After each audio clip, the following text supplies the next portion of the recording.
Hi, ഇന്ന് നല്ല പച്ച ചാള കിട്ടിയിട്ടുണ്ട്, നല്ല പച്ച ചക്കയും കിട്ടിയിട്ടുണ്ട്. അപ്പൊ നമുക്കൊരു ചക്കപ്പുഴുക്കും ചാള തിളപ്പിച്ചതും വെച്ചാലോ? പച്ച ചക്ക കഴുകി വാരി കുക്കറിൽ വെച്ചിട്ടുണ്ട്. ഇനി കുറച്ച് പച്ചമുളക് കീറിയിടാം, കുറച്ച് മഞ്ഞൾപ്പൊടി ഇടാം, കുറച്ച് ഉപ്പ്, ഇച്ചിരി വെള്ളം. ഇനി കുക്കർ മൂടി ഒരു വിസിൽ. ആ സമയത്ത് നമുക്ക് ഈ ചാള തിളപ്പിക്കാം.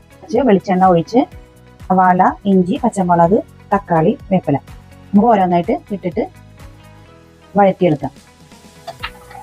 ഒരു ചെറിയ ബ്രൗൺ കളറായിട്ടുണ്ട്.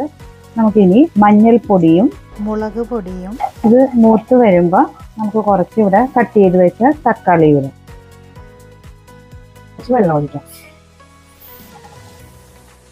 കുറച്ച് ഉപ്പിട്ട് കൊടുക്കാം, വിനാഗിരി ഒഴിച്ചു കൊടുക്കണം. അപ്പൊ നന്നായിട്ട് തിളച്ച് വന്നിട്ട് നമുക്കിനി മീനിടാം.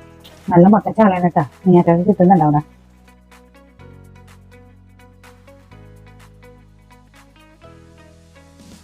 ചക്ക വെന്ത് വന്നിട്ടുണ്ട്. ഇനി നമുക്കൊന്ന് ഉടച്ചടിച്ച് തേങ്ങ ഇട്ട് കൊടുക്കാം, കുറച്ച് വേപ്പിലയും കൊടുക്കാം.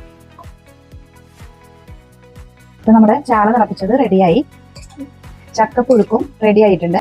ഇതിന് ഞാൻ വെളിച്ചെണ്ണ ഒന്നും ഒഴിക്കുന്നില്ല, താളിക്കണം ഒന്നുമില്ല.